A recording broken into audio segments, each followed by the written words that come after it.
Hey guys, welcome back to the Geography Academy. Remember, this video is just a small part of a much larger course that's available below if you just follow the links and instructions.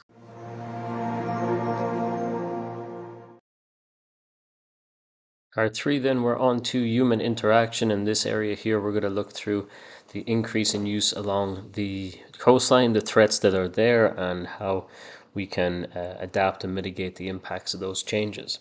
So we start off with sea level rise, which we've mentioned a couple of times in this chapter. We've also looking at areas particularly exposed to that. So we know that landforms are going to change. It can increase erosional rates. There are certain areas that have greater risk to this, like Bangladesh and Maldives, with a high percentage of their landmass then at risk from sea level rise. The loss of coastal land then will take away industries there, such as agricultural lands and also people's houses, so settlements as well. It'll also disrupt ecosystems there too. We have saltwater intrusion, which means as we abstract the groundwater source and our water table decreases, we can see an increase in the salt water that is intruding into the groundwater. So that is a negative for people who rely on groundwater resources. Then socially, or the erosional acceleration then, as we mentioned before. Storm intensity and frequency might happen as well, especially when it comes to tropical storms. An increase in overall temperature due to global warming, but also having sea level rise as well, will increase the areas, and we've seen prolonged periods and increase in frequencies. So between storm surges, high winds, they cause a big risk to human life.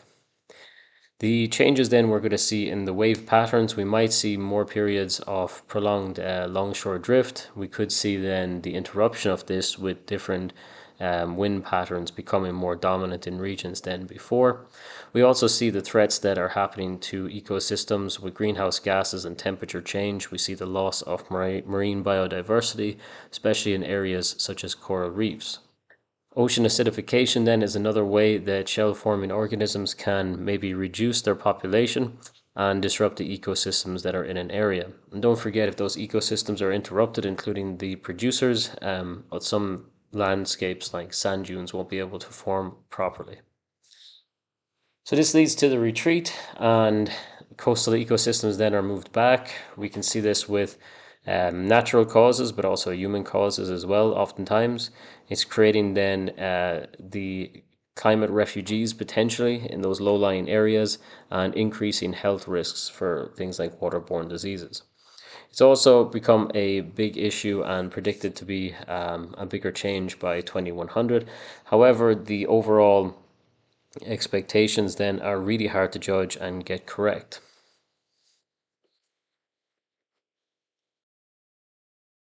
So we see then the integrated coastal zone management schemes. These are going to be because there's interactions between different coasts. There's increased pressure with climate change, but also urbanization, rapid tourist growth as well, and the overall population increasing in most areas. We see the threats then directly with climate change coming in there. We also have then opportunity on those regions, and different people want different kind of outcomes for that. So conservationists would want the protection of natural landscapes and to allow for natural processes to happen, whereas investors might want more development to protect tourist investments. Then we have environmental degradation then with the destruction of biosystems and or ecosystems of biodiversity in the region.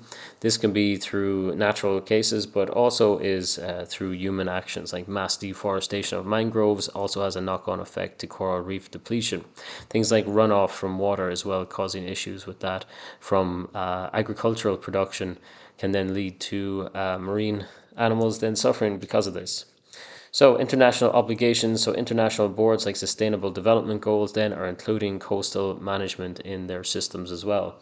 So this means that it's a collective response, and we can see some of the actions from that, like integrating types of hard and soft engineering, habitat restoration, pollution control, zone and regulation management, and this will mean that certain users have the right to certain areas, meaning that the coastal system isn't just open for everyone and all uses.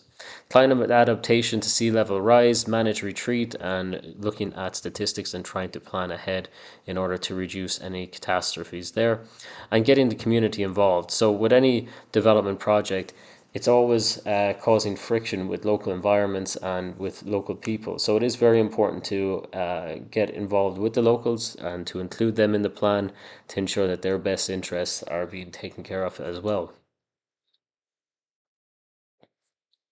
So we see in a couple of examples, we'll have a closer look at the coastline management strategies of these areas. In Holderness will be our main coastline, and we can see things like hard engineering strategies, but also managed retreat as well, working together in order to provide areas that have higher economic value protection and areas with lower economic value more time for the natural processes to take over. Along the Mediterranean, then we see cross border collaboration because so many borders are shared across the coastal region. In Maldives, then artificial islands to protect them against the rising sea level and improvement in the coral reef populations.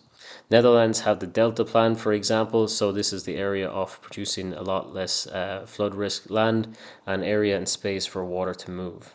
So, all in all, different places are reacting in different ways due to their unique nature and the circumstances that they are going through at this time and what they anticipate will happen in the future. In Bangladesh, then, just as a quick case study, the threats to people is that the natural landscape in Bangladesh means that a lot of it is a delta and a floodplain. This means it's very prone to changes like monsoon rains increases floods very quickly, storm surges cause coastal flooding very quickly, and it's a low-lying land. The impact then means that many people are in danger, and yeah, we can see that they're relying on the areas then for quite a lot of production. So groundwater extraction is increasing, and this means that yeah, they're losing then their delta, and it can decrease by size at a year. So this means that while they're a low-lying land, it's becoming lower. Meanwhile, the rates of water and flooding are increasing. The deforestation and removal of mangroves is always a negative consequence. It is a natural barrier. It is a way in which the landscape is able to, these are mangroves here on the right.